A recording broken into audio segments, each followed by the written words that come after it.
I want to draw a picture for you. Uh, Put a picture in your mind. 1975. Right?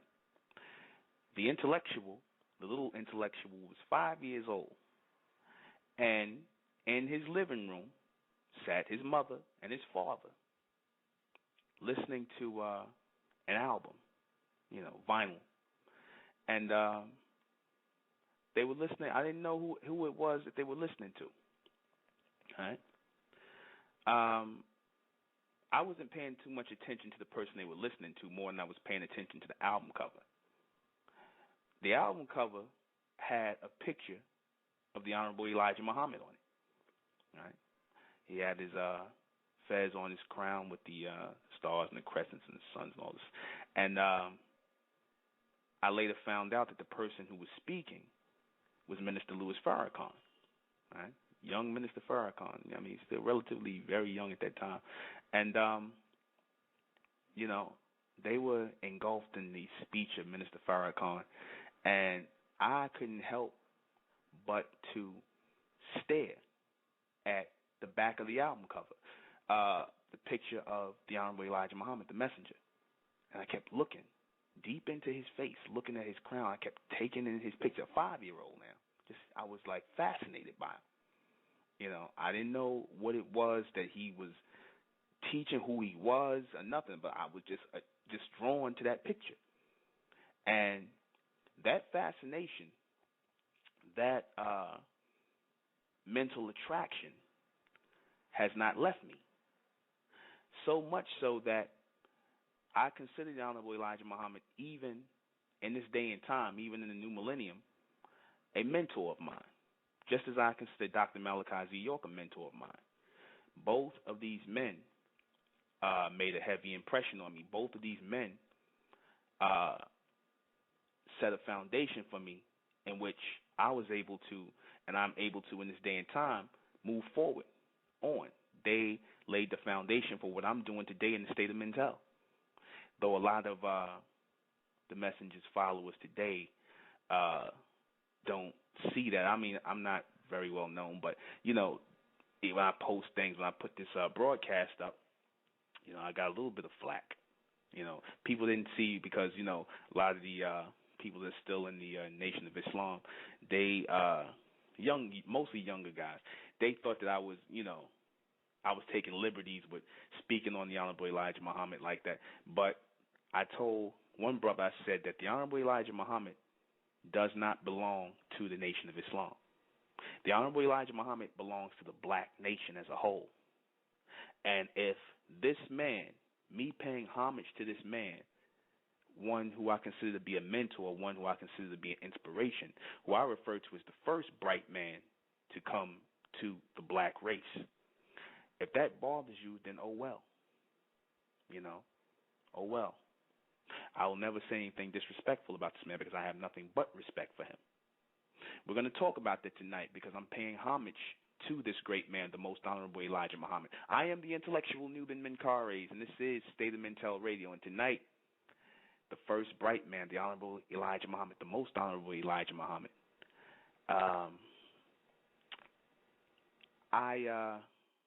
When I put that he was the first bright man, a lot of people took issue with that, like I said on Facebook.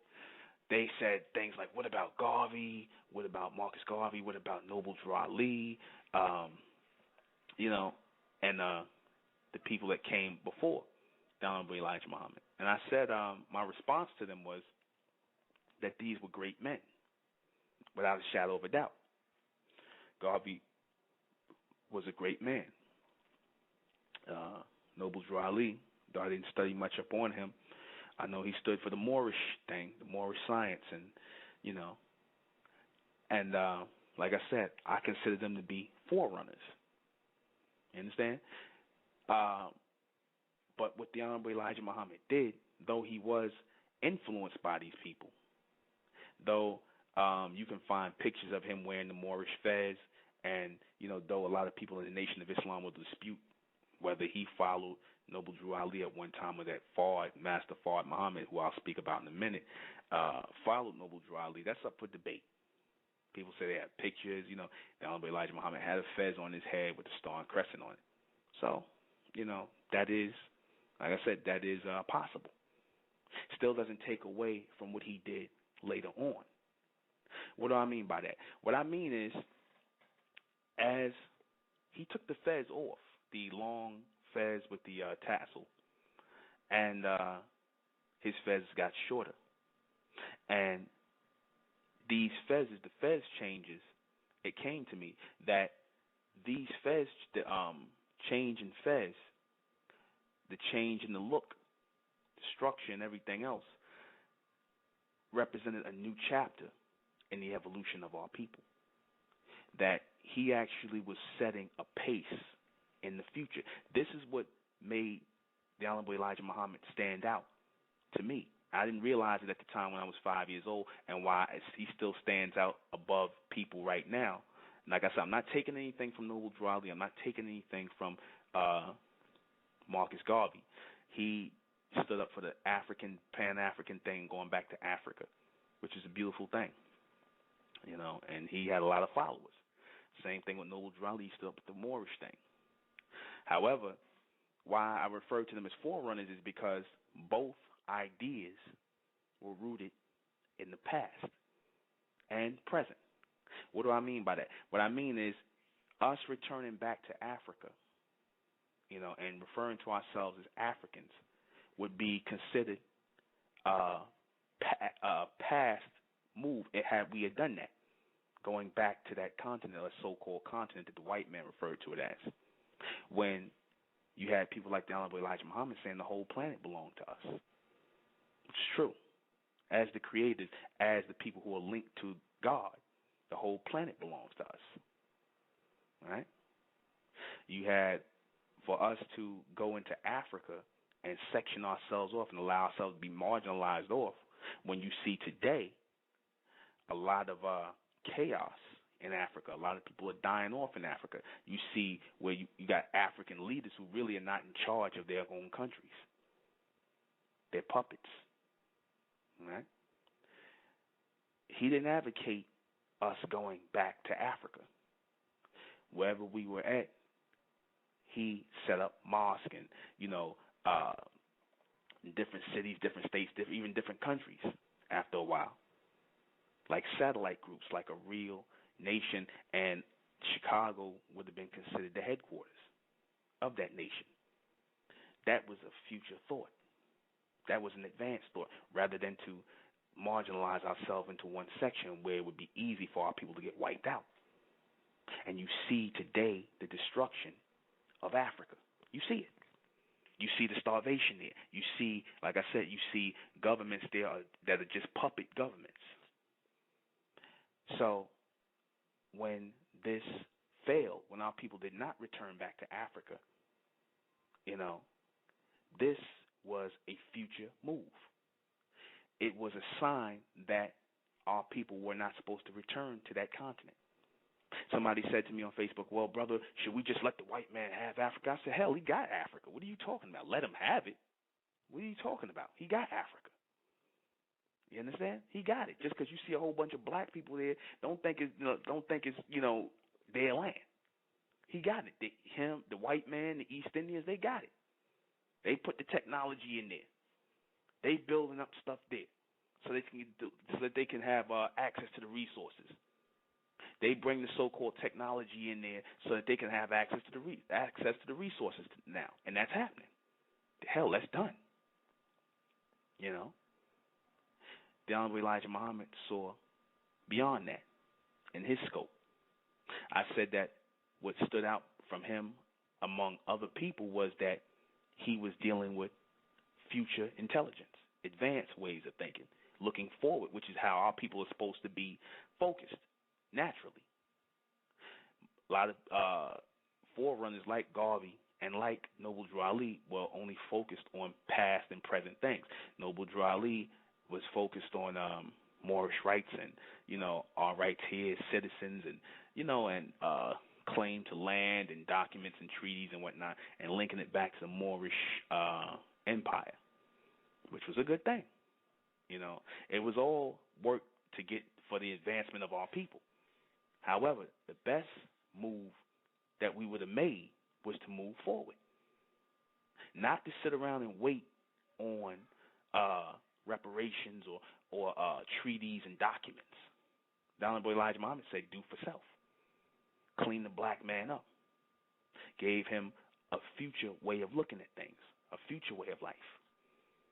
That's what resonated. Like I said, when he changed fezzes, when he took the Moorish fez off, and he put on the short fez with the stars and the crescent that nobody has ever seen before. I've never seen anybody wearing anything like that, where he amped it up. What that meant, and what a lot of his people didn't understand, what that meant, that right there was an evolution in the Nation of Islam. The teaching of the Honorable Elijah Muhammad evolved from the Moorish look in the fez. That was a big jump, because he was no longer talking about Islam and the Quran and things like. He was talking about universal knowledge. That's why if you look at his fezzes and crowns, they look like the universe. You see stars, suns, moons, all that was dealing with universal knowledge, intelligence, higher intelligence. And each one of those symbols on his fez represented light. And what does light represent? Intelligence. Right? That's what that represented. You have to be able to light up. You have to represent light. He put light on his head. He put light on his head. He didn't just put a star and a crescent. He put greater lights on his head as a symbol. Same way the ancient Egyptians showed pictures of themselves with suns over their heads. You understand that? Intelligence. I refer to him as the bright man because he was an intelligent man. Intelligent, not educated, not conscious, but intelligent. One who had natural intelligence, one who had natural smarts, common sense, common intelligence, or should I say chosen sense? Now, like I said, we don't say common sense in the state of mental. We say chosen because it's reality that the majority of our people don't have common sense, or senses, higher senses is not a common thing amongst our people. A lot of our people have no common sense whatsoever. They've been educated and they've been made conscious. So in other words, what that means is they allow the white man to do their thinking for them. But here's a man who was thinking on his own. And that's something that's discouraged in this society, when you are able to be an independent thinker. That's not something that's championed, especially amongst black men in this society. Right? It's not championed. But here was this little black man from Georgia, 3rd, 4th grade education. If you listen to a lot of his speeches, he wasn't very articulate. Because a lot of Negroes, when our people are not well spoken like that, they tend to shun off anything, the message that the person is saying, rather than to listen to what the person's saying. You can come to a lot of our people, and as long as you well spoken, you could con the hell out of them. You understand that? You can con the hell out of them. That was the appeal with Malcolm X. You understand? A lot of our people liked how Malcolm X looked. They got personality driven. But the Honorable Elijah Muhammad was smart enough. He was smart enough to put Malcolm X in that position because he knew that's what our people wanted to see. He didn't care how the message got out. He knew that man was still representing him. That's intelligence. Malcolm X was conscious. He wasn't intelligent. He was conscious. He wasn't educated. He didn't get educated, by the way, but he was conscious. And I would say he was somewhat educated. He was a reader. So he was somewhat educated, not in the traditional sense of universities and things like that, but he was well-spoken or very articulate. But he wasn't very intelligent. Because intelligence would tell you not to buck against a leader who is becoming as powerful or who was as powerful as this man and what he was laying down. A lot of people marvel. They marvel at the speeches that Malcolm X made, but what they don't understand was that was the message of Elijah Muhammad coming out of his mouth. Now let's go back a little bit, because there's something else people took issue with. And when I put on Facebook, because I was the first one to post this on Facebook, when I said that Fard Muhammad, who was, for those of you who don't know who Master Fard Muhammad was, Master Fard Muhammad, according to Nation of Islam teaching, was God in person, or God or Allah, right? And he was a mulatto who came from Mecca, according to the story, born 1877, and he taught the Honorable Elijah Muhammad for 3.5 years, and then he left. He helped set up the structure of the nation. He set up the structure of the Nation of Islam, taught everybody everything they need to know, and that was it. He left. That's the official story. Cool, that's fine.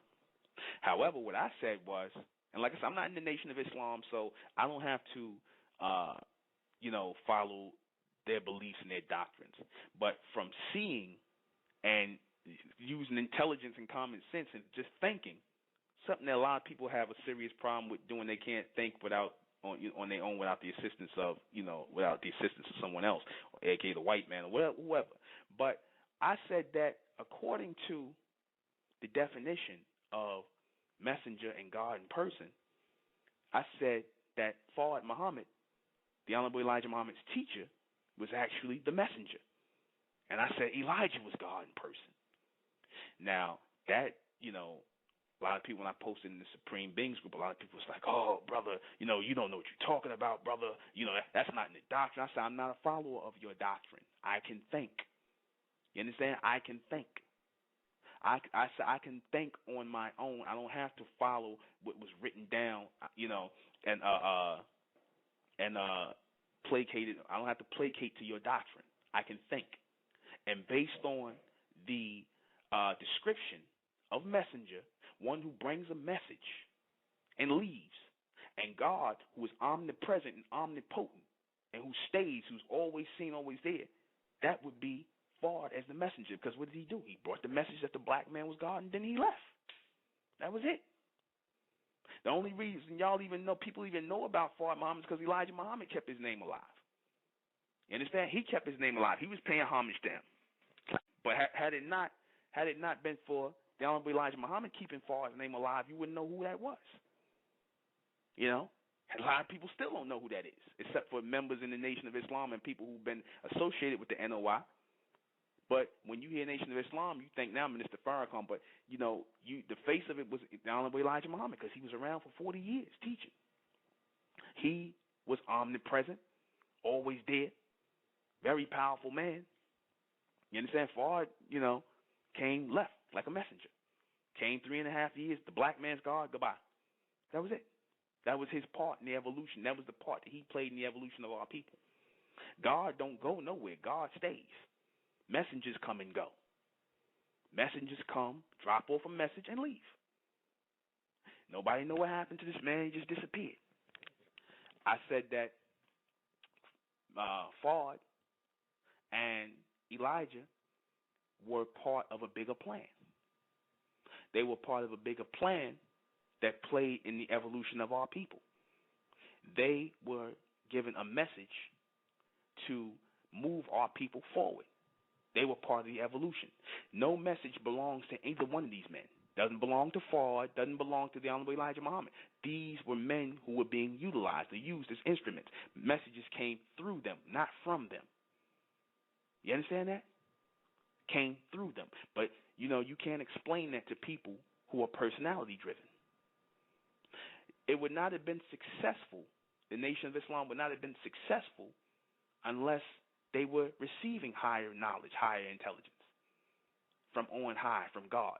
Now they'll say, oh, well, brother, this is like you painting a mystery and some spookism and whatnot. No, it's not.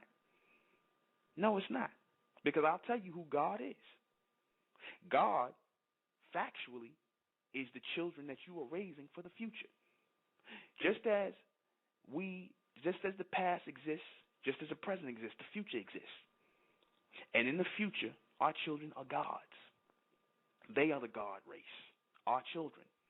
Us, our genetic, our DNA. We are the evolution moving toward them. And they are controlling everything on the planet. They control Fard. They control the Honorable Elijah Muhammad. They're the ones that made or put the Honorable Elijah Muhammad in that position of where he was, not Fard. Because at the time, Fard had a guy with him named Ugan Ali. Elijah Muhammad was just a little helper in the mosque at that time. He wasn't anybody special. It was a guy by the name of Ugan Ali. But then, obviously, circumstances happened where this guy Ugan Ali left and he stopped going. And Fard ended up leaving and things like that. So these were things that were taking place that were beyond these men's control. What was working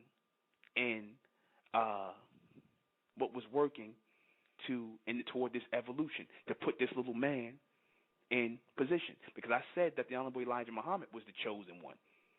He was chosen before his birth. It was already predestined that he would be the leader. Fard came to America to find Elijah and put him in the position that he was in, obviously. That was really his job. Yeah, because like I said, the majority of the people back then in Detroit, when they knew Fard, but like I said, it wasn't like a big thing. The nation, you might have like a few thousand people, but a lot of those people by 10, 15, 20 years, a lot of them people 20 years in, 30 years in, a lot of them people died off, and you had a new generation of people. So the Honorable Elijah Muhammad was firmly in charge. He went through an evolution. He was dealing with future intelligence. He was looking to the future for his nation. That's what set him apart from everybody else. Everybody else was dealing with past and present. He was dealing with future intelligence, advanced thinking. You understand that? Doesn't matter whether Fard put it in his head or got to him. It was meant to go to him from birth. Nothing just happens by coincidence. Nothing just happens by chance. Everything was laid out that way. You understand? It was laid out that Fard would come, drop the message, and leave. He woke the black God up. He woke up the Honorable Elijah Muhammad. He turned on the light in that man's head. He gave him the message, would click the light on in his head. But that message was also passed to him. You understand that? Didn't come from him, but like I said, a lot of our people are personality driven.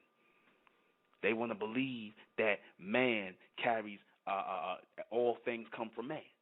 They want to believe that technology comes from man.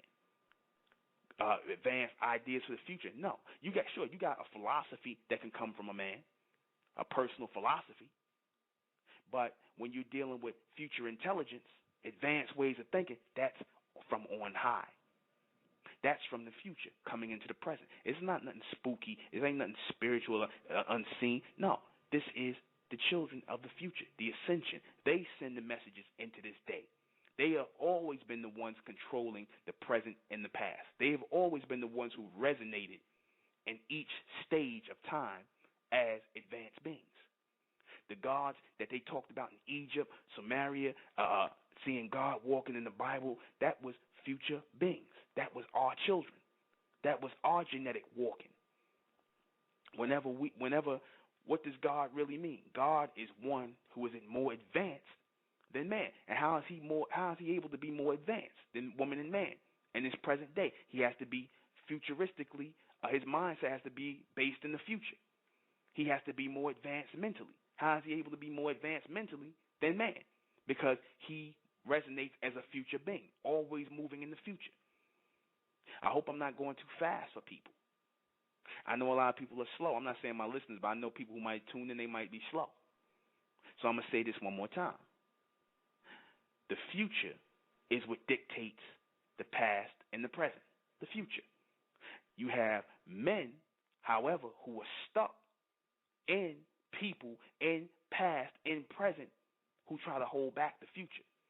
Anything that comes from man, i.e. technology, that's going to benefit people in the future is advanced thinking. That comes from a higher force. That comes from a higher mind. That comes from our children who are the God race. This is nothing spooky. You exist even before you get here in this realm. You exist. Before your birth, you exist in the mental state, in the light state. You understand that? You exist. There's never no time where you don't exist. You understand that? There's never a time where you don't exist. And there's never a time where you will pass. There'll be always a time where you're moving forward. Now, the Nation of Islam used to say, oh, well, brother, the Honorable Elijah Muhammad taught that Fard was God and he was God in person and things like that. And how you going to twist what he said? I said, well, let's be for real here. All white people to black people back then were revered and worshipped and looked up to as God. You know why?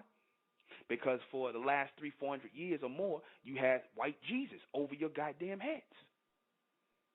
That's why when you look, a lot of you black men, when you look at the white man, even a lot of you still do today, it's still with you. When you look at the white man today, you worship him as God. Even when you calling him the devil, you still worship him as God. Because you're saying that this man has the power to stand in the way of you becoming a God or becoming that advanced being, from tapping into your potential. That's why I told my people in the state of Mentel, do not call a white man the devil.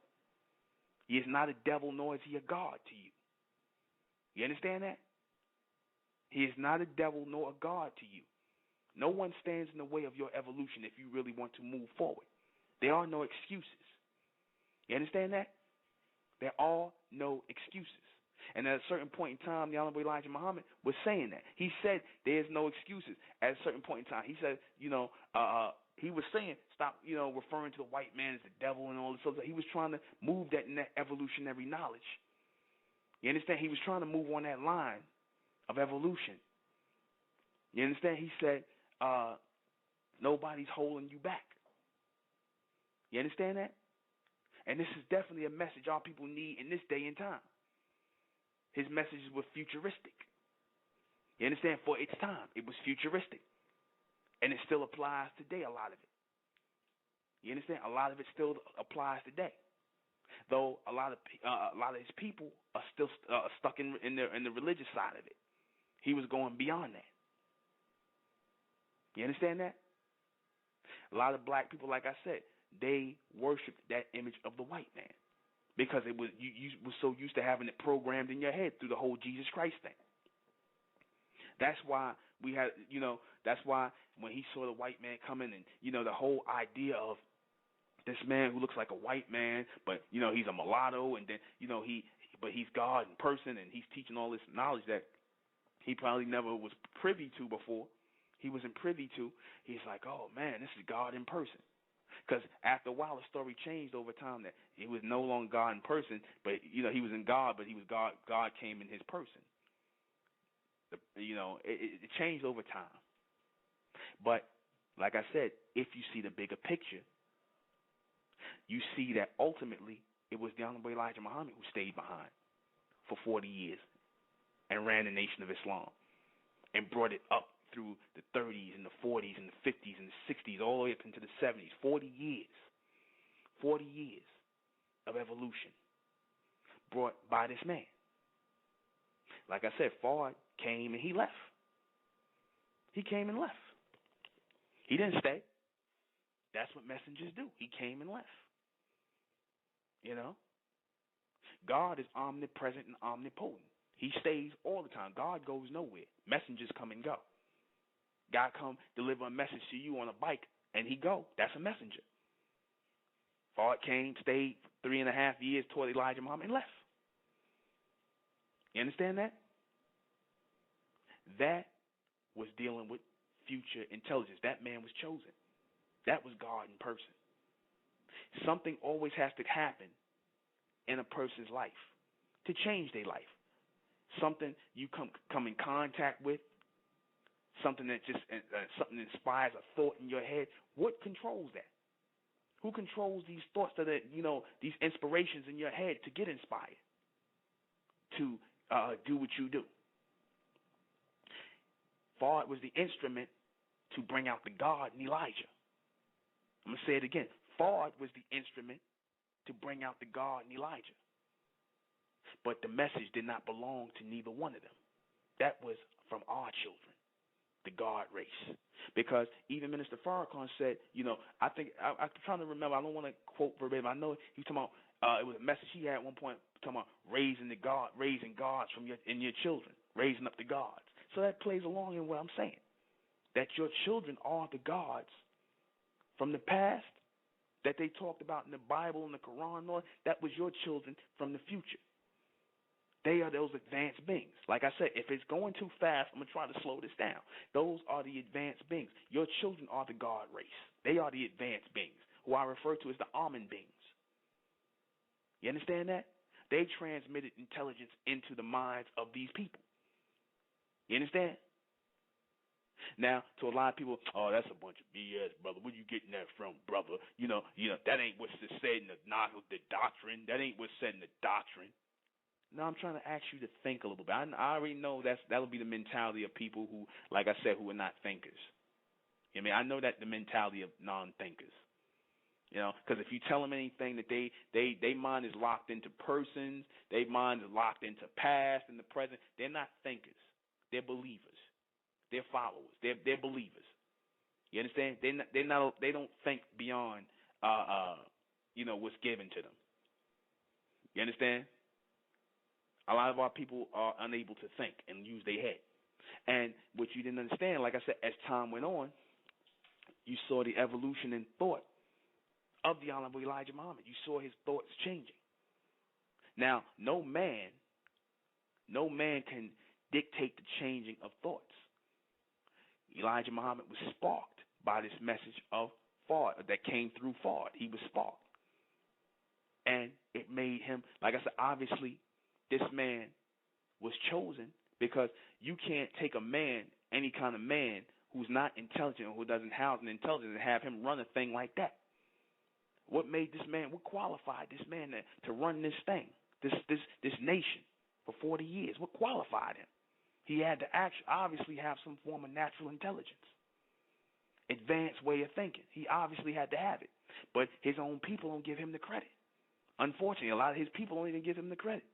They'll give it to Fard, who came 3.5 years and left. You can teach a person a doctrine and a belief or whatever, but that's not going to have a person be able to sustain something like that. That takes intelligence. You understand that? That takes intelligence. That takes a thinker. He was predestined for that job. You had plenty of guys around at that time. I'm pretty sure you had plenty of guys around at that time who were thinkers, who were probably more well spoken in the messenger and things like that. But it was already in the sand. It was already written that this man would be the one to lead this nation. That man, that bright man, that intelligent man. Because when I refer to the Honorable Elijah Muhammad as the bright man, I'm speaking about the intelligent man, the solar intelligent being. That's why he put the sun, moon, and star. These things were dealing with light, a.k.a. intelligence, being able to see in the darkness. Because the darkness represents ignorance. The light represents intelligence. What was that light? Solar light. Solar messages, advanced ways of thinking. This is beyond your doctrine. I see that man. I see him.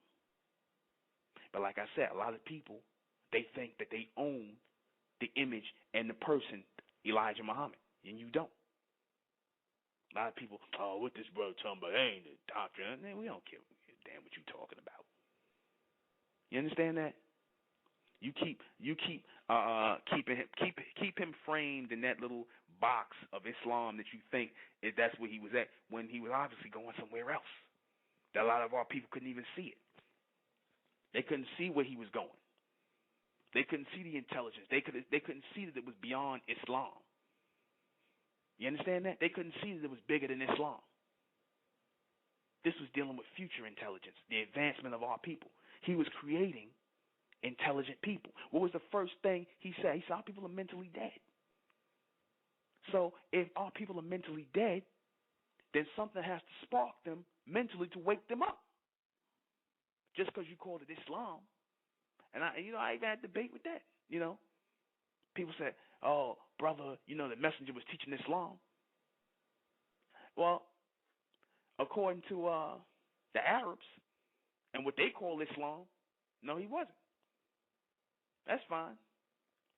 He wasn't following the old ways. Like I said, the Arabs are caught in the past. That's why they weren't accepting the Honorable Elijah Muhammad. They was caught in the past. They stuck on some Muhammad, some white guy, or mulatto, or whatever the hell he was, for 1,400 years ago. They stuck on him. They wasn't acknowledging Elijah Muhammad.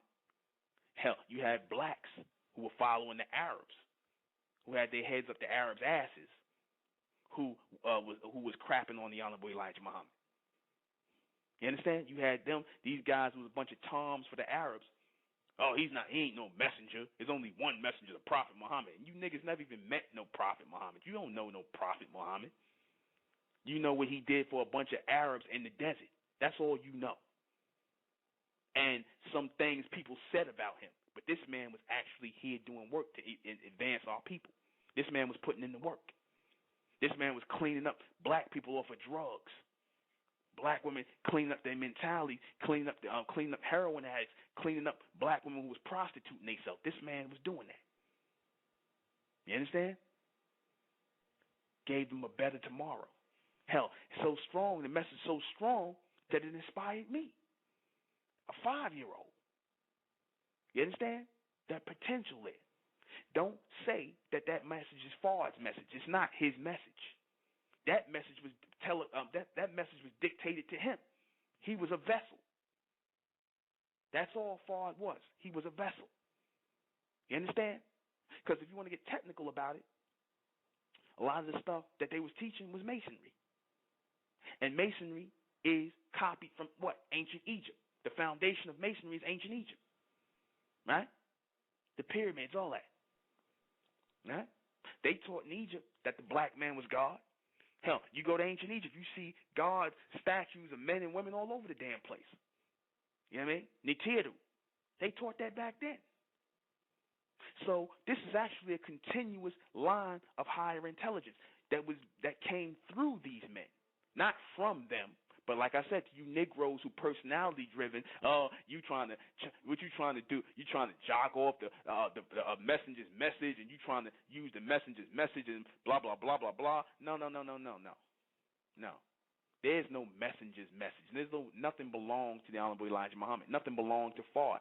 They were instruments. Same thing I say with Dr. Malachi Z. York. Same thing I say with myself. Nothing belongs to us.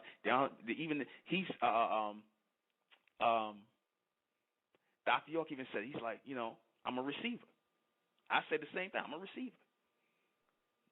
Fard was a receiver. Elijah became a receiver to future intelligence, to higher intelligence. It's not nothing spooky. Like I said, those people, a lot of these people who are mentally dead, they can't understand that because they're not receiving anything. These are your educated people and your conscious people. So when you talk about advanced intelligence and future intelligence and receiving higher intelligence via higher knowledge from the future, this frazzles these Negroes' minds. They act like they don't get it. They'll even get mad at you and be like, "Oh, brother, what you trying to do?" I ain't said nothing negative about the Honorable Elijah Muhammad, nor did I say anything about Fard. But these Negroes will get mad because I'm not spitting out stuff they used to hearing in their doctrine. These Negroes will get mad. Where you getting this? Like they own Elijah Muhammad or Fard Muhammad. These people were just instruments toward our evolution as a new people. Just as I'm an instrument, just like Dr. Malachi Z. York was instruments. Nothing belongs to any of us. Now you got Negroes out here who are teaching their own philosophy out here. You got a lot of Negroes doing that. But their philosophy is based on past and present. You conscious Negroes, y'all teaching about Egypt still, and you still talking about Africa. That's you trying to formulate it into the present, which is really not working. You understand? Or a Moorish thing, y'all trying to formulate it into the present, which is not working. None of y'all are dealing with future intelligence because you're not receiving future intelligence. You're not tuned in to receive it. You want this stuff that's here right now because you're not, like I said, you can't pull in future intelligence. Your mind is not set for that because you made your mind up already.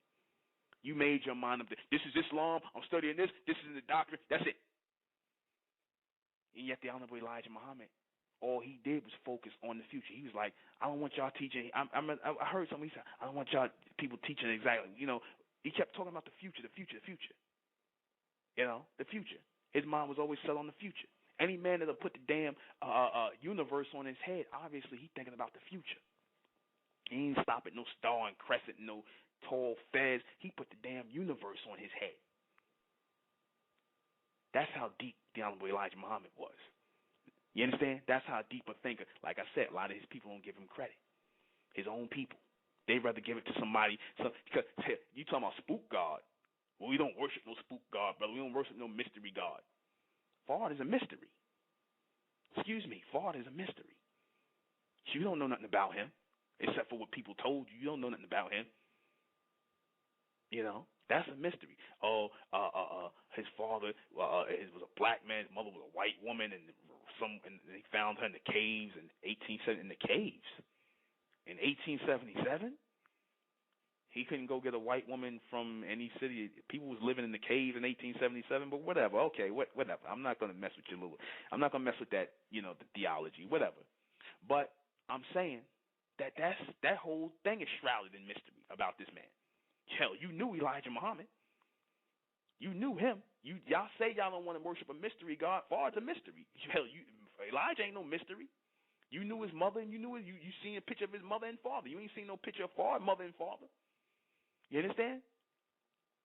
Hell, there's still discrepancies about what picture is real and what picture ain't. Who painted what? Who made up what? That's still going on. So that's mystery. But yet you claim you don't worship a mystery God. That's not true. Like I said, I'm just merely paying homage to this great man. I love the messenger. Like I said, he was the foundation to receiving bright intelligence, higher intelligence. The first man, the first bright man of the last millennium. And he's still shining. People have a problem, like I said, because they're personality driven. You understand? People are personality driven. They're looking at the man. They want to attach the message to the man. They don't see that the message is bigger than the man. The message is always bigger. You understand? The message is always supposed to be bigger than the man. Now, it ain't about Elijah Muhammad. It's about the evolution of our people. These men were just instruments. And what is the word instrument short for? Instrumental. These men were instrumental in carrying the message of our people, the evolution, and the message will continue.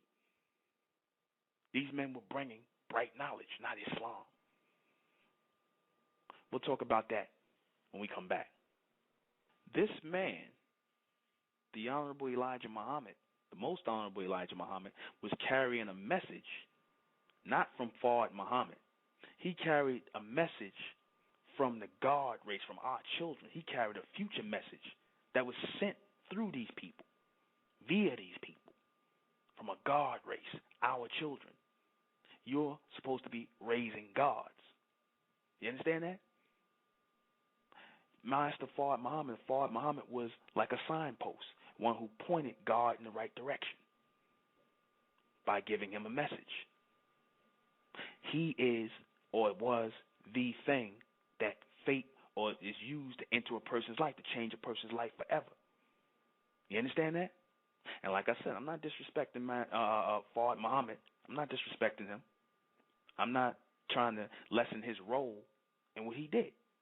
But let's be real about what his role was, especially in this day and time where we are raising up the image of, we're supposed to be raising up the image of the so-called black man and black woman, because it's at an all-time low. You understand that? When you're talking about the Honorable Elijah Muhammad, understand, or should we say ultrastand, how we say in the state of Mentel, ultrastand who this great man was. When I tell my son or my daughter, or I keep these people's names alive, like I keep my father's name, or I keep everybody's name alive, these great men, I let them know that y'all brought him here. You gave the Honorable Elijah Muhammad the message from the future into the present. Now, like I said, I know to a lot of Negroes who simple-minded, that sounds crazy, or where are you getting this spookism from, brother? But like I said, you're not generating any images in your head. You don't have any imagination. You don't generate anything. Technology, everything that comes, all future intelligence comes from the future. All things that exist in the future come from the future. It is sent telepathically to the mind of those people who are in tune. The Honorable Elijah Muhammad was in tune. What brought him in tune? What he was seeing going on with his people and how he wanted things to change. That's the beginning. How you want things to change, to think that it is possible to bring a change. That is the first sign that you are coming in tune with something, that you even fathom the idea of a change. Because you got a lot of Negroes, they don't fathom the idea of change. They'll just go along with how things are and, just keep on living till they die. Like Negroes did in slavery. You understand? That it took somebody who wanted things to change, like your Harriet Tubmans, your Nat Jones, whatever, all the people that escaped, they wanted things to change. So therefore, that idea was sparked in their head, and a lot of them escaped, and they left, and they made it. And when you had Negroes who didn't get that idea in their head, they stayed on the plantation because that was everyday life to them. Same thing, what made him or differentiated him, the Honorable Elijah Muhammad, from his contemporaries. You understand that? Because he wanted things to change. When you decide that you want things to change, means that you're looking into the future. That's step one. That's step one. So he had to be put in the position. He was chosen to be put in that position of change. You understand? He was put in that position. It was decided before he was even born. In fact, I remember reading a story on the Honorable Elijah Muhammad where one of the books where he said it was supposed to so-called Rise and Fall of Elijah Muhammad. Some Sambo Coon Negro wrote the damn book where he was just basically he was trying to chastise Elijah Muhammad in a lot of ways because he wanted to talk about the women and everything else, all that nonsense. But in a way, he wasn't really, you can't really say anything bad about Elijah Muhammad, even though this nigga tried to.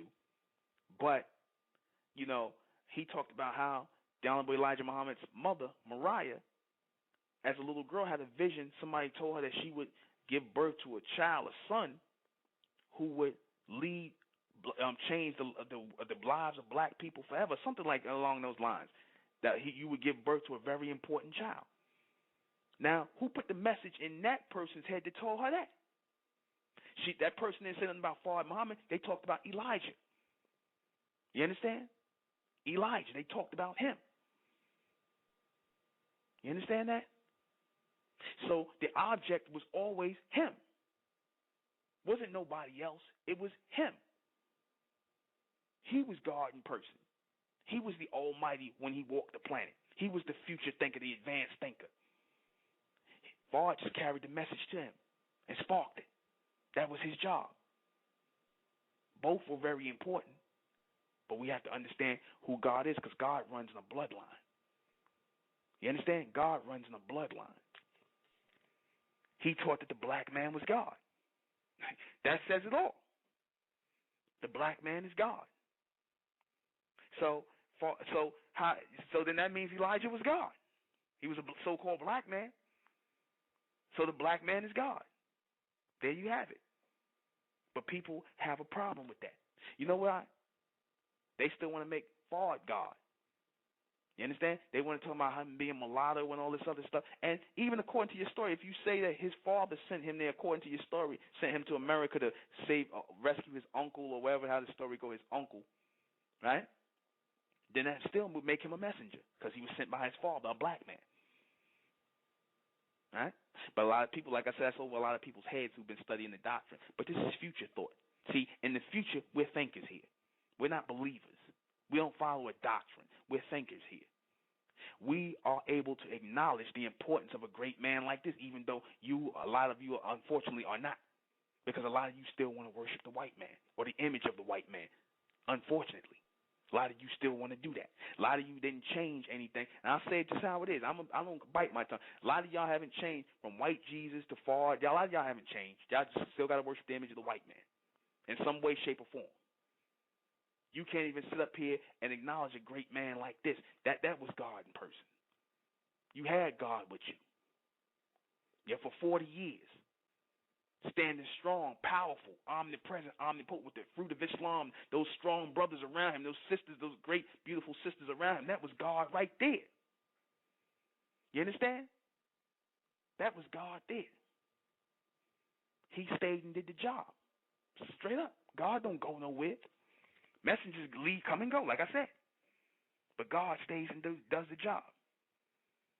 But like I said, when you think outside the box, you think outside the whole Islam thing in the box, people got a problem with that, especially when they've been calling themselves Muslim for years. But sometimes it takes people who are not even in the box with you to see things much clearer than you. Just because a lot of you guys might have walked with the Honorable Elijah Muhammad, was by him or whatever the case may be, don't mean you knew him or understood that man. Here it is, never met the man. You understand? But I'm able to look clearly into what he was doing and who he was. That's a attribute of a future thinker, one who sees the bigger picture. The Honorable Elijah Muhammad was definitely that type of person. He saw the bigger picture. That's why he told Malcolm X, don't say the thing about Kennedy.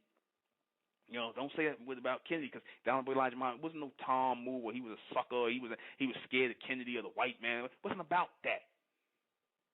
You understand? But Malcolm X couldn't see it. He was thinking about the nation for the future, making things comfortable so our people could advance into the future. But Malcolm X couldn't see that because he was caught in the present. He was emotional. You understand? He just had to say something because he wants to entangle himself with the damn white man. He wanted to entangle himself. He just wanted to be political. He wanted to have something to say. When that was none of our business. That was none of the Honorable Elijah Muhammad understood that was none of our business. Yeah, he was our president, whatever. You understand? We going on about our business. You understand that? That's what a God do. He don't get entangled in human affairs. You understand? That's what Malcolm X wanted to do. A lot of you Negroes love Malcolm X so much because he went against the nation. A lot of you niggas loved Malcolm X and hated the Honorable Elijah Muhammad. But Malcolm X went against the nation. He went against the intelligence of this great man. He worried about, how many women he had, who he slept with, all kind of stupidity. Honorable Elijah Muhammad wasn't no religious figure. He was a god. He wasn't no goddamn priest or anything. He was a god. What did it say about God in the Bible? God came and the sons of God came and took all the women they wanted, as many as they wanted. God do that. It's no different than the damn white man when he got a harem, or the Arab, they got harems of women. You understand? And powerful men have harems of women. So what? That's what God do. A lot of you niggas was just jealous. You understand? You was jealous and you hated on him because he was being a god. Of course God gonna have women. Plenty of them. Much as he want. You understand that? That was between him and the women. But like I said, you got a lot of mealy-mouthed Negroes who had a problem with that. Even niggas today would still sit up there and lie about it. Like you ashamed. Why? Because the damn white man, his Puritan BS, you Negroes got raised up and you still under that mindset, sex is wrong and you ain't supposed to be with, you supposed to have your woman, one woman, and that's that. What the hell are you niggas talking about? What are you talking about? If the Honorable Elijah Muhammad was a Muslim and according to Islamic law, you could have more than one woman, or even according to the Bible, then what did he do that was wrong? You understand? He told y'all not to do it because y'all couldn't afford it. But, like I said, that's the way of a thinker. He governed himself by a whole different way of thinking because he was a god. He was the first bright man. He wasn't like y'all. He was raised. That's why he was who he was. He was raised. You had God with you. You had the first bright man with you, the one who was the solar intelligent one. That's why the Honorable Elijah Muhammad talked about the sun, the moon, and the star. You understand? He talked about the sun a lot. Used the sun a lot in the images. Because he obviously, maybe on the primitive level, he understood solar intelligence. What I'm describing now, he understood on a primitive level. And that's not to say that he was ignorant or stupid, and no. I'm saying that you understand certain things as you go along and you're advancing in your thought. He understood future intelligence and higher knowledge and advanced thinking. He was talking about Yaqub and science and things like that. Far passed it along, but like I said, it's passed on information. Passed on intelligence. What sticks in the minds of the people is the common sense, the logic. You understand? It made sense. What he was doing made sense. Bringing our people together, cleaning our people up, it made sense. It made a impression. An impression it made such a damn impression for 40 years. The Honorable Elijah Muhammad put it down hard for 40 years that you got a lot of substitute teachers who could come in and form 5 and 6 different nations of Islam and still eat off his words. You understand? That's how hard he put it down.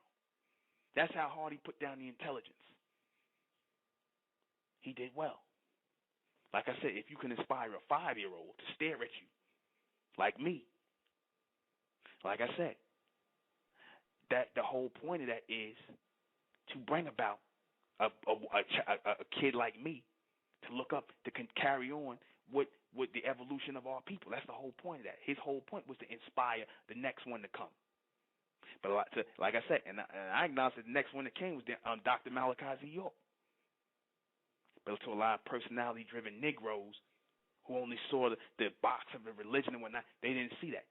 They didn't hear him say that, one sun setting is one sun rising. When he asked who his successor was, he's like, I can't choose no successor because I ain't choose myself. He said that he didn't choose himself. You understand? He didn't choose himself.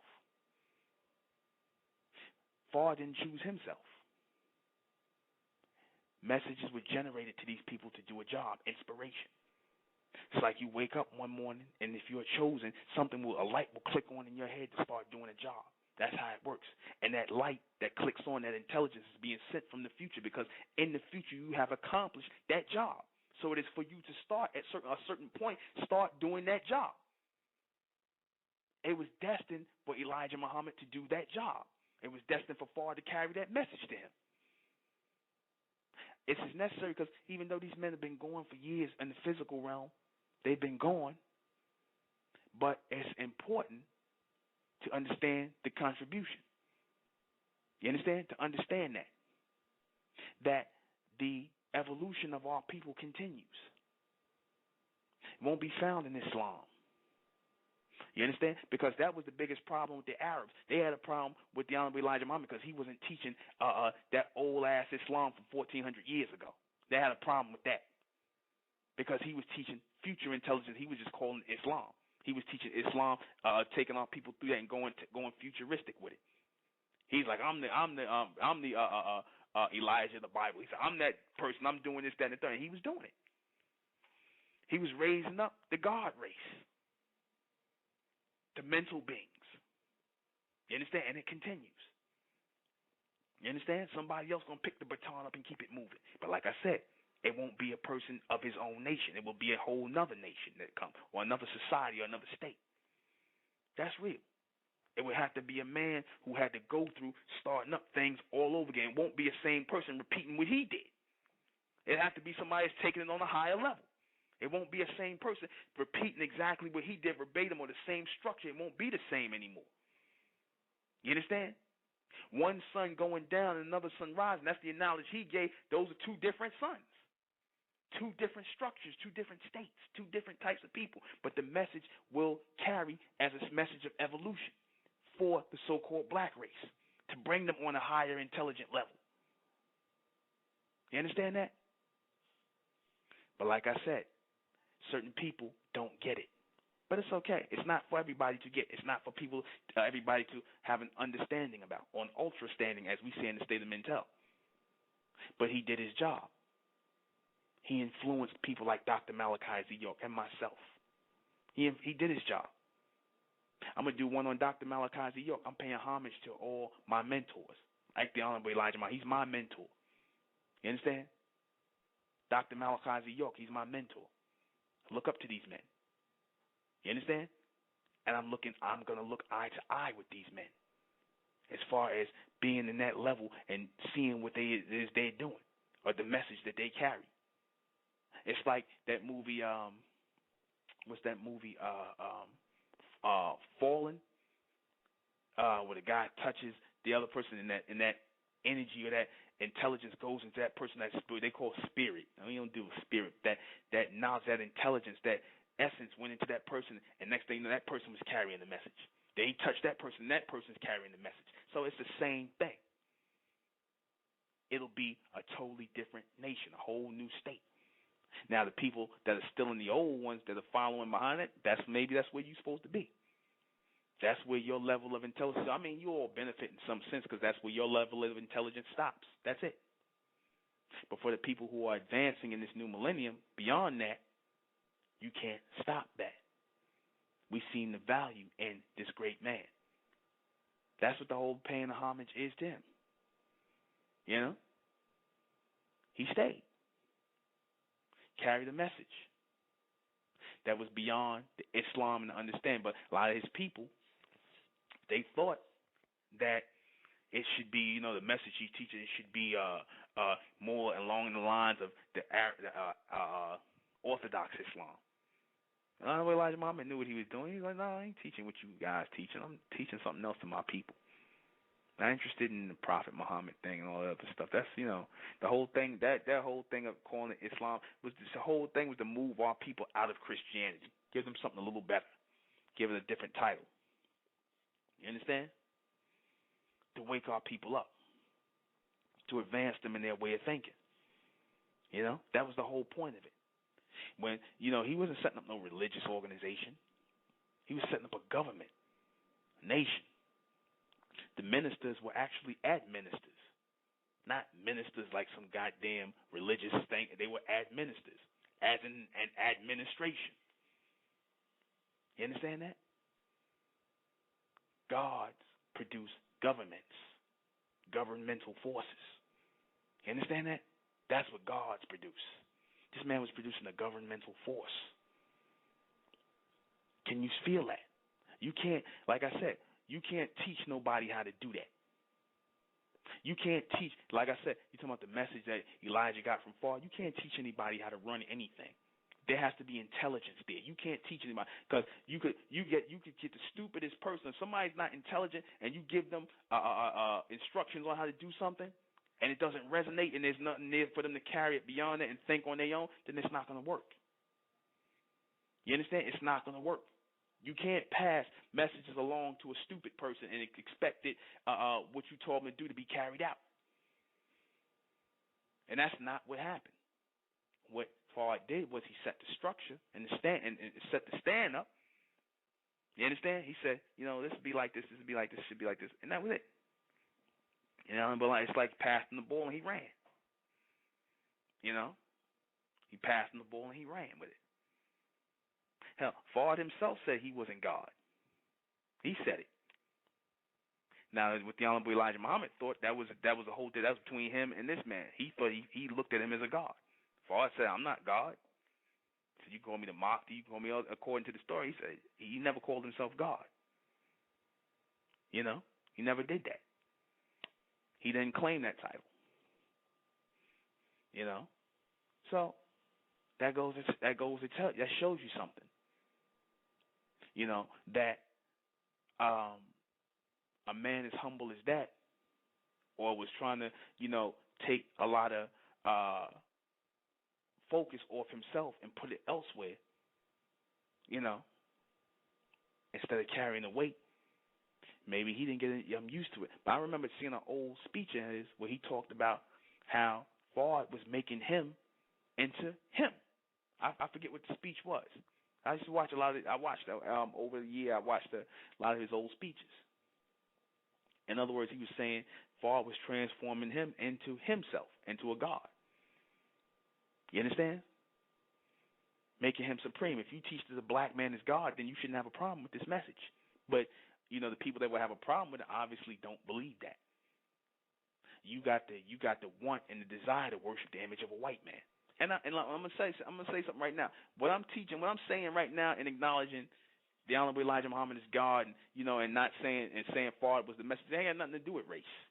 And I don't hate the white man. It's not about you hate because Fard don't look like a black man. You hate no. It ain't got nothing to do with that.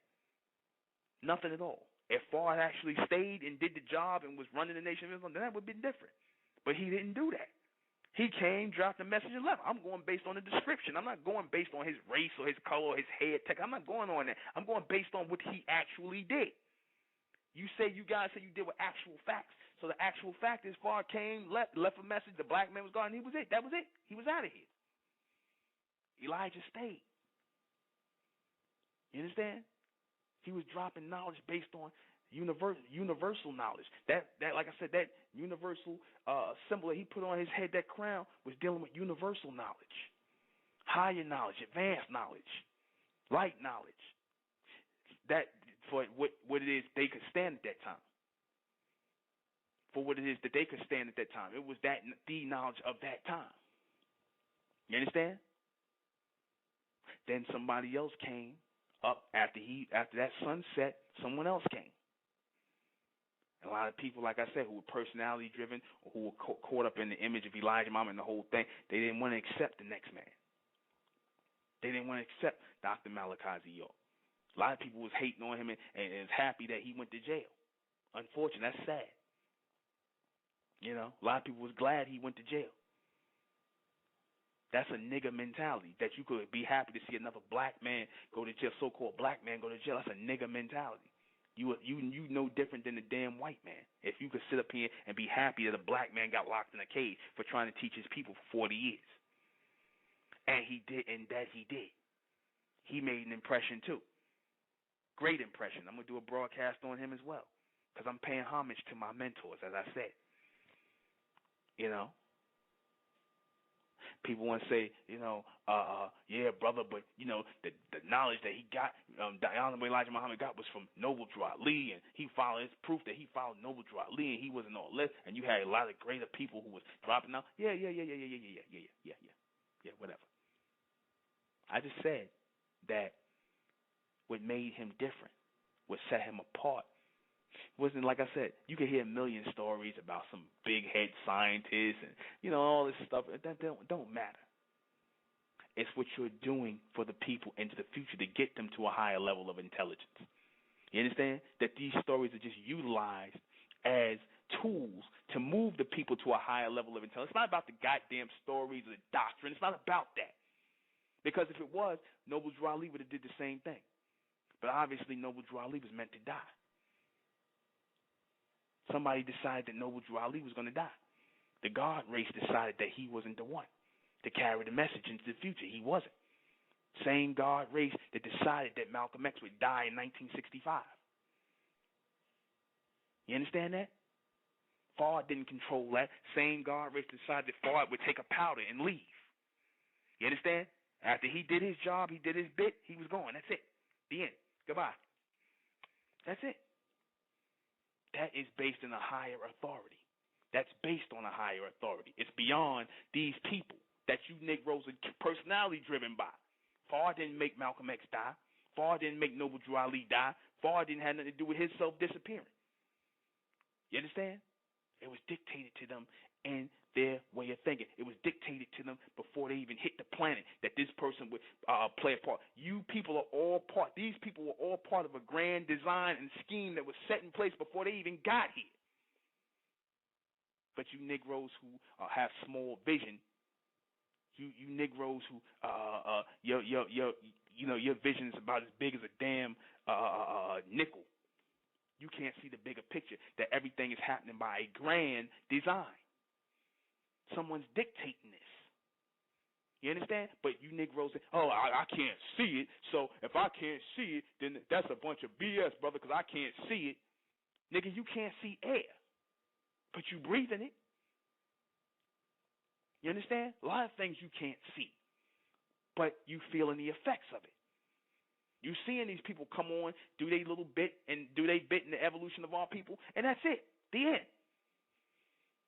You understand that? Fard was not meant to be here beyond 1934 and dealing with our people. Noble Drew Ali wasn't meant to be here past, I believe, 1928 when he passed away. That was his time. Whatever he put in, that was his time. He was a forerunner. You understand? Everything is by a grand design. Everything. You got nothing to do with it. Fard, nobody, no man has anything to do with it. These men are manipulated. They're given a message that's generated in their head. It's all about the evolution of our people, the so-called black race, into becoming that God race, the next generation. That's what that's about. It's not about some men, because you niggas don't get it. You personality driven. You in love with men. But you're not in love with the evolution of our people. I always look at the bigger picture. I see it. I see it. I see the bigger picture. It's not about me. It's not about Dr. York. It's not about Elijah Muhammad. It was always about the children. It was always about the babies. The Honorable Elijah Muhammad made sure he put that thing up, educating the babies. The University of Islam, grade 1 to 12. Yeah, like I said, Fard carried that message to do that. But he was carrying a message. It wasn't him. You understand? In the person of in person, a vessel carrying a message of higher intelligence for the evolution of our people, not him. You understand? Take your head out of the image of the Caucasian's ass, please. Please stop it. How you gonna sit up here and teach that the black man's God to your children, and you still putting up those images? Y'all can do what you want to do. That's fine. But we putting up a black image. I put up an image of Elijah Muhammad. I'll put up an image of myself, Dr. York. I'll put images up like that. That's what they need to see. You understand? Themselves. They don't need to see the image of somebody that don't look like themselves. And they need to hear the true story. Not your story, the true story, that this is about the evolution. That God stayed for 40 years. That number is symbolic. 40. You understand? It was the number of your so-called prophets when they, according to the Bible, when they got their mission in life. Abraham was 40 according to the story. Muhammad was 40. Elijah stayed 40 years. He was in charge for about 40 years. You understand? So that is important. That 40 is important. Represents a fourth dimension, a greater intelligence, a higher intelligence coming through. You understand? I got greater clarity when I turned 40. You understand? I received greater clarity when I turned 40 because I looked at the bigger picture. I wanted to see things change. A lot of you Negroes don't want things to change. A lot of you, his followers, y'all don't want nothing to change. You want to still same teaching, same doctrine, same way of thinking. You Negroes that say you follow him with students of him or that you hold him up, you want him to remain the same way in your mind because you caught up. Because you don't want to really advance nothing. You don't want to see an advancement to the evolution of our people. You really don't think that the black man is God. You really don't think that. I'm up here pumping my fist saying, yeah, the black man is God. The Honorable Elijah Muhammad was God. You had God with you. You understand that? But no, you wanted to put up the image of a white man or someone who looks like a white man. You wanted to do that instead. People got mad at me for saying that. Get pissed off at me. You had these simple-minded Negroes in the conscious community talking about, oh, well, brother, how you putting up Elijah Muhammad? He was pushing religion, and he was caught up with the white man and the KKK and the more, and he was talking to the KKK, and he was under this dealing with the white man in secret and all this BS you niggas talking about. I'm going to say something to you guys. You thought, oh, Elijah Muhammad was actually a Mason, and you think you bringing out he was a Shriner. Yeah, he was. So what? So? What you think you was going? You niggas thought you scored some points by saying that? You already know who you are. You know who I'm talking about. Because there was so many of you, I'm not even gonna go name your names. When you did these little conscious gatherings where you were getting at the Honorable Elijah Muhammad. I'm like, how sad is that?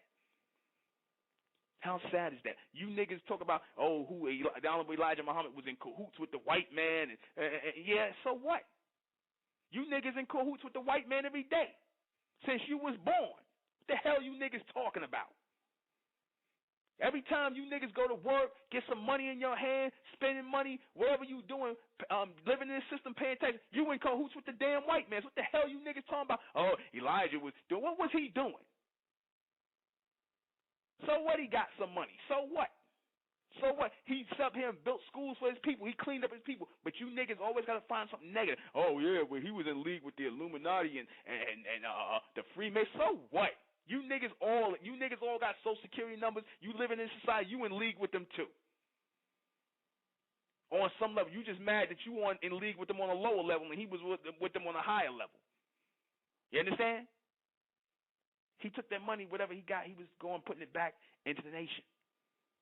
Because it wasn't about these white men. It wasn't about the white man that was about the babies in the future, building schools for them, educating them. That's what he thought about, the future. It wasn't like you emotional niggas who, you're trying to find a conspiracy behind everything. It wasn't about that. He wasn't sitting up here getting all emotional like Malcolm X. Well, how can we deal with the Ku Klux Klan? Look, nigga, he trying to make sure we got farmland. That's what he was focused on. He was focused on all them people that died was hung on trees. They dead. Ain't nothing that could be done about that. Thinking about the babies in the future, and that's what always gets in the way when you're trying to when a message is coming. And people got a problem with that because, like I said, a lot of you historians, a lot of you these niggas that's historians, a lot of these people you stick up for, and these people that you like Garvey better than this person. Like I said, Garvey was a great man. Nobles Raleigh was a great man. They worked as forerunners toward the evolution of our people. They served in some sort of purpose. But the thing is, they were focused in the past and the present, not the future. They didn't see the bigger picture. You understand that? The Honorable Elijah Muhammad did. There's a reason he was chosen. There's a reason why he has a greater intelligence more than a lot of your so-called scholars. Because, like I said, a lot of you Negroes think that an educated people equals intelligent people, and it doesn't. It doesn't. I'm going to say it again. It doesn't equal intelligent people. The Honorable Elijah Muhammad was not an educated man, but he was a very intelligent man. Very intelligent. You had to be to run something like that for 40 years. You understand? To get that job. To be chosen even before birth. That's why I refer to him as the bright man. Ain't got nothing to do with for you simple-minded Negroes out there thinking, oh, you talking about he light-skinned. No, nigga, ain't got nothing to do with him being light-skinned. It's intelligence, solar intelligence, advanced intelligence, future knowledge. That which drives me today. Same thing. Same thing that's going through my veins, the blood that's going through my veins, same future way of thinking that's in my head now. I've been infected in a good way. You understand that? It traveled through him, through Dr. Malachi Z. Through me. It continues. It's a line. It's a line of evolution. You understand that? But it's always, like I said, you simple-minded Negroes who don't understand that. Oh, why are you talking about what are you talking about, man? That's not what we teach. No, nigga, ain't what you teach. Ain't because you don't even understand the man that came amongst you. You niggas don't even understand that. You don't understand him. You understand? You didn't understand what he was trying to tell you or what he was saying to you. A lot of y'all don't get it. You couldn't even understand the fez he put on his head. Y'all couldn't even get that. More sitting up here talking, oh, see, he was wearing the star and the crescent. He got that from, yeah. Did you see how he advanced from that? They were stepping stones to something greater. You even see the man today, his image still conducts a form of electricity and a form of reverence when you look at this man even today, still. And he's been going physically on the physical realm over what, 30, 40, over 35 years? You understand? And his image still carries a era of fascination. You understand that? Still does to this day. Greater intelligence. He opened the door. He opened the door because he was chosen to open the door. The first bright man, the intelligent one. Think. Try thinking, because that's what he tried to get our people to do. You understand that? He came, he brought that, he carried that message, and he gone. And it went on to the next person. Dr. Malachi Z. York carried it. And someone will carry it after him. But like I said, even that's another story with a lot of his people. They personality driven. It's supposed to continue. So that we don't get hung up on people. You understand? We don't get hung up on people. You know, we don't get hung up on nonsense. We'll be right back.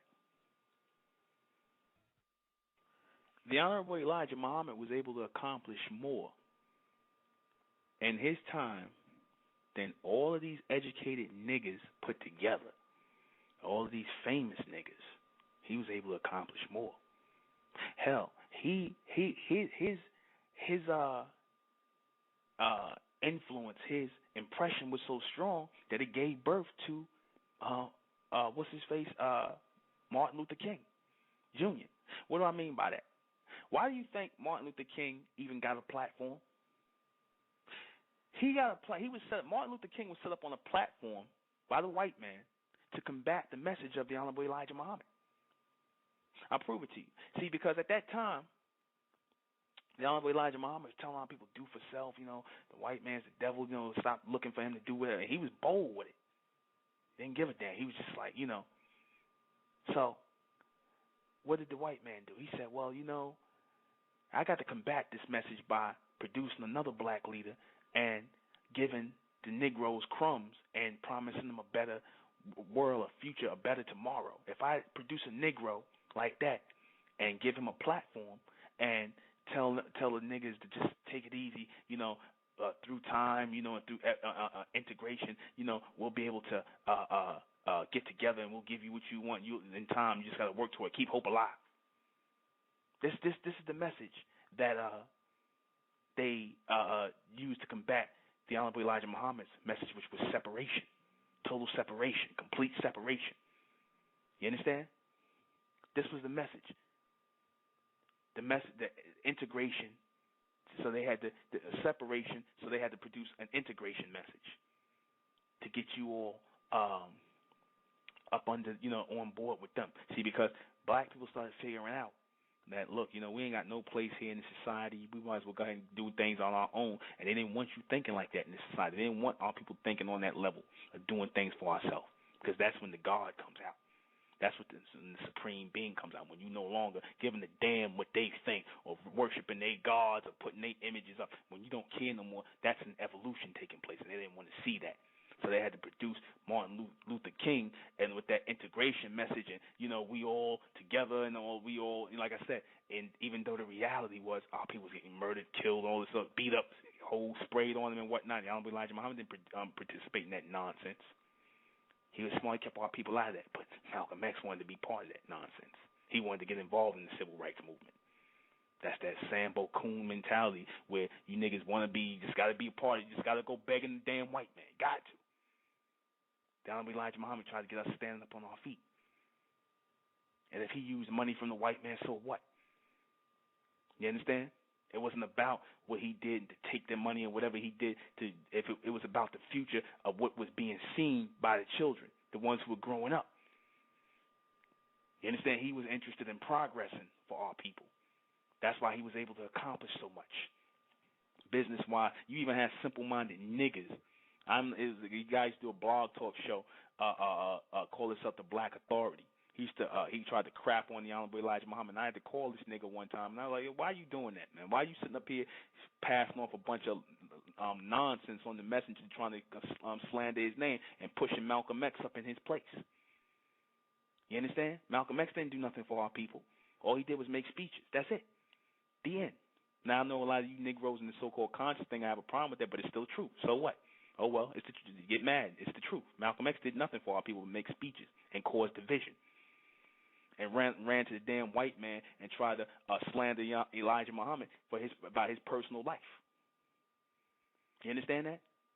And a lot of you Negroes, that tells the mentality of a lot of our people. That a lot of our people got this individual turncoat mentality, because really why a lot of people didn't like the Honorable Elijah Muhammad is because he advocated a strict code of discipline amongst our people. And we know the nigga don't like discipline. You understand? The niggas don't like it, so they hate it. Of course, they're going to hate Elijah Muhammad. You understand? The niggas don't like discipline.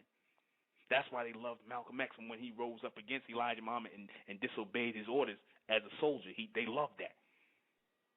You understand? The Panthers, all of them, they dug that. That's why they put Malcolm X up as their icon, because them niggas, all they wanted to do was sleep with white women back then. That's what they was about.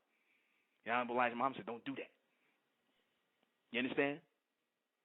That's why the Honorable Elijah Muhammad was hated on, because he tried to set the bar and tried to set the standard for our people, tell them not to do the things they were doing.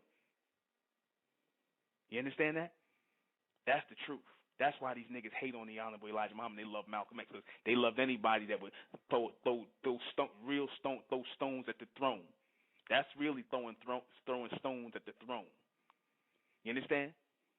Somebody that, because these same niggas that talk this nonsense about taking down the system and they hate the white man, they'd be the same niggas. Let's just say tomorrow black people was in charge and built a system. These same niggas, conscious niggas, educated niggas, these same niggas would try to take down the black, take down the black system we put up. They'd find a problem with it because they're just negative people by nature. You understand? They just negative people who are not about discipline. They want to be disorganized and just have everything all over the place. Or they just want to really just serve, they master the damn white man. They want to serve him. They can see him in charge and being a leader, being the president of all people, but they can't see a black man. They didn't want to see that happen with Elijah Muhammad or being in charge. That's why they slander him. You understand?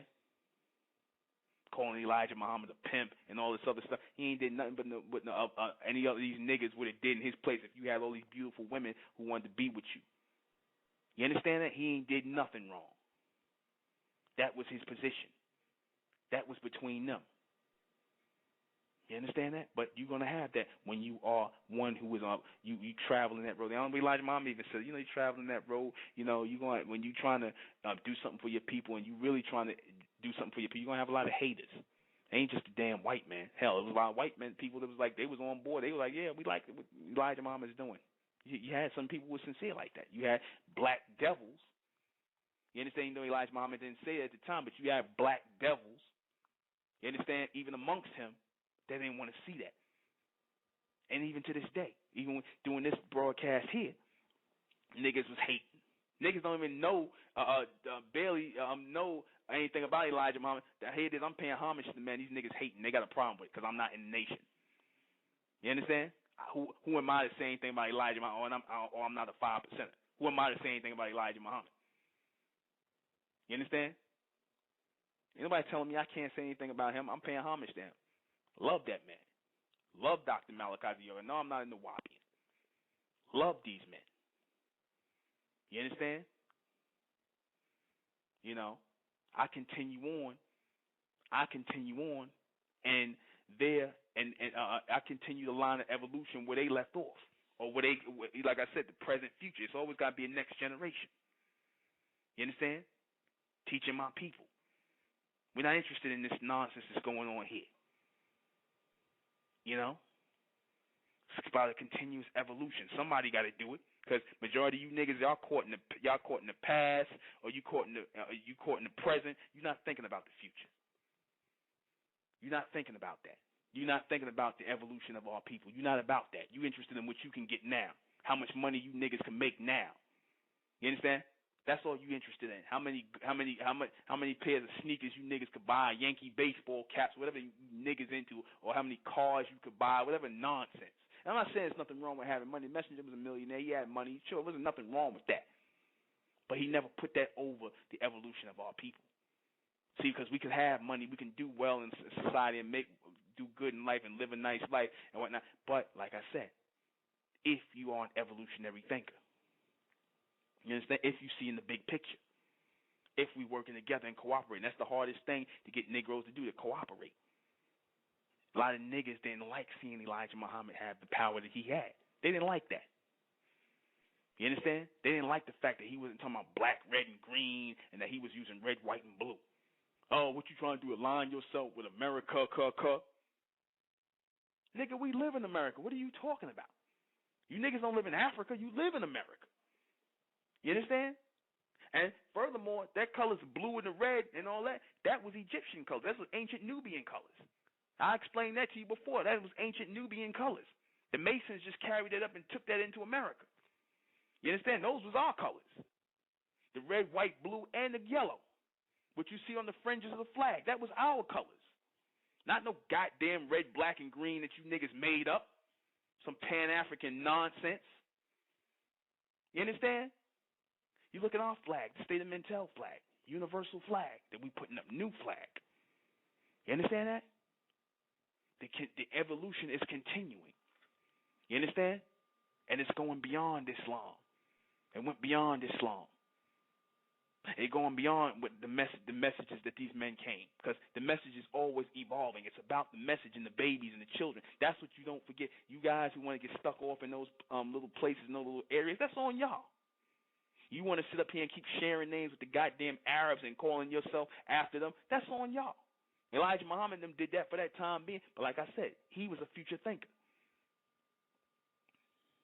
You know? He was a future thinker. But like I said, when you're trying to get people to thinking in the future, like I said, when people are stuck on personalities, they personality driven, and they stuck on the past, hell, it's like pulling a damn mule. It's like pulling a mule. You want to stay praying to the east and praying with the Arabs and thinking they're your brothers when they not. You understand? Talking about some lessons that don't matter no more. You understand? You're not thinking about the future of your people. That's what should be on your mind, first and foremost. You understand that? If you're going to be God, then goddamn it, be God for real. Stop this BS about, oh, I'm God, but you're not doing nothing. You understand? And you niggas you was hating on Elijah Muhammad because he was man enough to stand up and do something. That's why a lot of these so-called black, even them black historians, them niggas back in the 60s and the 50s, them so-called black historians and everybody was black. Because I'm going to tell you something else. A lot of these niggas that hate on Elijah Muhammad, a lot of these niggas was in the Nation of Islam at one time. A lot of these niggas came through. A lot of your Israelites and all these niggas, they call them the white man. A lot of you Ben Amy, all you niggas, I ain't want to name you niggas, and the Israelites, the Christian, all you niggas, you was in the Nation of Islam at one time. You understand? You niggas that went off into other Muslim sects, you followed the messenger at one time. Then all of a sudden, you niggas got tommed out, and you wanted to follow the Arab way. You understand? They're gonna tell you how to worship some god, some unseen god. They're gonna tell you. You understand? You niggas got cooned out and decided to accept their message and call them your brothers. You understand? The same your brothers that's selling you cigarettes and blunts in the damn ghetto. Your Muslim brothers. The hell out of here with that. This was the black nation. You understand that? The black nation. You know? And our people are everywhere. And this message is continuing. This message of evolution is continuing. It is now taking on the name of Mentellect. It's continuing for the elect of our people. Like I said, for you people that don't get it, then don't listen. Please don't listen. Have a nice day. Don't listen. Don't listen. I'm not here to teach. I'm not teaching what Elijah Muhammad taught. I'm not here to teach what Dr. York taught. I'm going further because that's the time dictates that right now. The evolution that's taking place. Those of you not in tune, have a nice day, man. If you ain't about the future, like I said, my favorite catch line. If you ain't about the future, then have a nice day, man. Have a nice day. Don't talk to me. I mean, don't talk to me. Don't listen to my broadcast. This is only for future thinkers. This is for future intelligence. Now, I'd say the Honorable Elijah Muhammad would enjoy this broadcast. That's how much of a future thinker he is. He'd sit up here and enjoy this broadcast and get a kick out of it. Because I used to watch his stuff even today and hear him going hard on you niggas and you educated niggas. You know what I mean? You conscious niggas. He go hard on you niggas. You understand? And didn't give a damn who he offended because he was telling the truth. You niggas ain't did nothing for your people, but you want to hate on him for doing for his people. You understand? And you had a lot of you niggas had resources, you had money, and you so-called got educated. You went to the white man's school, and you niggas ain't did nothing. Nothing. Even to this day, you niggas ain't did nothing. You understand that? But like I said, educated people and conscious people dislike intelligent people. You know why? Because intelligence is few and far in between. That's chosen intelligence. I said the word intelligence or intellect means inner chosen communication. That's only for an elect or special people. Elijah Muhammad was one of those people. And the majority of our people, so-called black people, are not those houses of knowledge. They are not those houses of intel. That's why they have to go to the white man and they have to get educated. You understand? In other words, they have to receive his training. Same way they got his training back in slavery on how to think and what to do and stuff like that. Because like I said, if you take our people outside the so-called educated box, the conscious box, and ask them to think on their own, I've seen them. They lost. They're lost. When I posted this up in the groups and whatnot, people was like, when I said this thing about Elijah Muhammad being the God in person and far being the messenger, niggas was lost. They was stuck on stupid. You understand? They didn't try to think about what I meant. And I broke it down why I said that, and niggas didn't respond because I guess it made too much sense. You understand? It made too much sense. That's why they didn't respond. It didn't sound like no doctrine. It didn't sound like no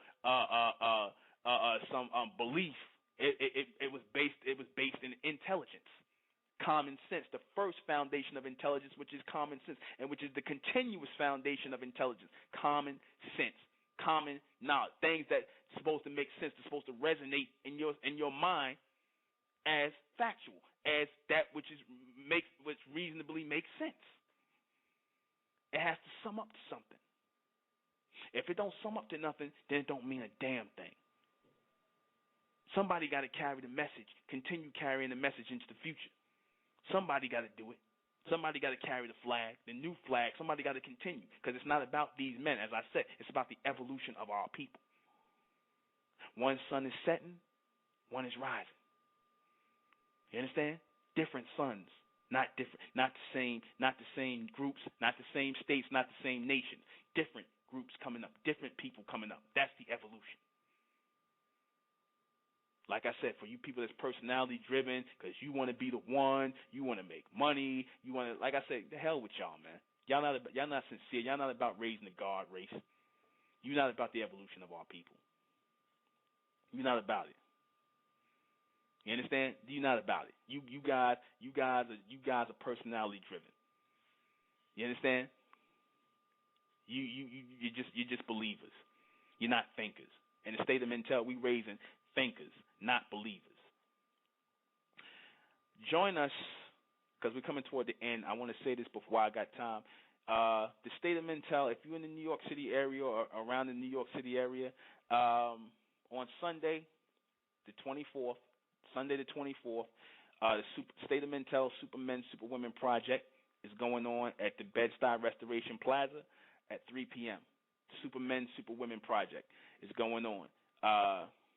You go to the State of Mental's, the State of Mental Supermen, Superwomen Project page, and hit me up on Facebook. I'm there. I'll be there talking. I'll be there, giving future intelligence to my people, sharing in the future knowledge with my people. And come with questions. Come with things. Don't come with ignorance. Come with, if you're not showing up and showing your intelligence, then don't come. Don't, like I said, sometimes I know that our people will, because they don't have anything intelligent to say, instead of just remaining silent, a lot of our people just say ignorant things just for the hell of it. They'll just be ignorant and they'll be negative because they don't have anything intelligent to say. Believe me, I've experienced a lot of that on Facebook and in promoting these broadcasts. You understand? If you don't understand it, you're going to be ignorant. And you're going to go, what he talking about? It ain't well. We ain't. That's not what we taught. That's not what we was taught. You understand? Everything is not going to be taught to you. Some things require you to think. The Honorable Elijah Muhammad said again, like I said, that sealed it for me when he said that the black man is mentally dead. Thank you, sister. The sister, natural black lady, she put it up there. Go to Facebook, State of Mental Supermen, Superwomen Project, taking place. I'll be there talking, this Sunday, June 24th. We're going to be doing the project every month because we're about raising the intelligence of our people, bringing about the evolution of our people. This is what it's about, raising the next generation, the bright race, out of the black race, the God race, the real evolutionary raise of our people. This has to continue. The intelligence has to continue. And there's a lot of substitute teachers out here who are not interested in continuing the intelligence of these men who came prior. They just want to make money. They want to be famous. You understand? That's their only interest right there. Money and fame. That's it. It's not about the evolution of the people.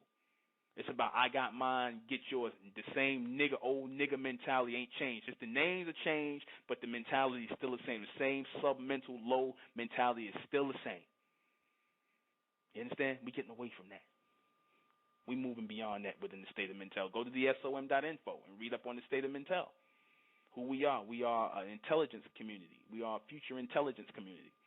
We're not interested in things going on in the society. We're interested in furthering our intelligence, and it's receiving that higher intelligence and that advanced knowledge of mentellect, which we are teaching within the State of Mental. Because we said in the State of Mental that this is the true path of, or the true way of life for the intelligent black man, so-called black man and black woman. This is the true way of life for us, mentellect, the knowledge of mentellect. changing our minds, advancing for the future, because true change will only come when our people start to change their minds. Until our people start to change their minds, until our people start to wake up, until our people start to move forward, there will be no change. You understand? There will be no change. We can't keep going in the old circles with the old knowledge and whatnot. The old knowledge has to be moved beyond that. We have to move beyond the old knowledge and move and receive this higher intelligence that's coming to our people, because it is streaming through this atmosphere. Just as that intelligence came and streamed through the atmosphere to spark Fard Muhammad, to spark the Honorable Elijah Muhammad, to spark Dr. Malachi York, it's continuing from the future to the present to move our people toward that way. That's the guy. All right? Join us Monday. I think I'm going to do a broadcast on the knowledge of mentellect. Yeah, that's what I'm going to break down mentellect, the true way of life for the intelligent ones of our people. Since I've been talking about mentellect and whatnot, I'm going to get up here and push it just and talk about it more and more and break it down and find out who it resonates with, because the evolution has to continue. You understand? This is coming through me. This is not my philosophy. I don't have a philosophy. The Honorable Elijah Muhammad didn't have a philosophy. Dr. Malachi York, they didn't have philosophy. This was knowledge coming through them as receivers. The knowledge is continuing. It's going to take hold of that person who was supposed to receive that knowledge, and it's going to be brought through. You understand that? It's not about these people, the substitute teachers who want to make money. It's not about you no more. You understand? It's not about the substitute teachers who are trying to eat off people's message. You know? Feed theyself. So, I felt good. That was a good broadcast. I felt good about this broadcast tonight. Paying homage to the most honorable Elijah Muhammad. Those of you that didn't understand what I was saying, know that I have nothing but good in my mind. I don't accept a lot of your beliefs and things. I don't accept your beliefs and whatnot. I acknowledge truth when I see it. The reality that this man was receiving higher intelligence toward the evolution of our people. I acknowledge that. You know, that's what it is. We don't have to agree. We can agree to disagree. That's fine. You want to believe in Fard as your God? That's fine. You got to do that. That's fine. I'm not going to get at you for that. That's fine. That's what you want to believe. I acknowledge that Elijah was the God of that time. You know, he was the true and living God based on the description. Simple as that, straight up. Like I said, join us again Monday night at 9, the Mentellect Show. We're going to talk about mentellect. What is the knowledge of mentellect? Is it some made-up philosophy of mine, or is it real higher intelligence coming into the present state from the future? Join us Monday night, and we're going to break it down. I am the intellectual Nuben Menkares. This has been State of Mental Radio. Good night.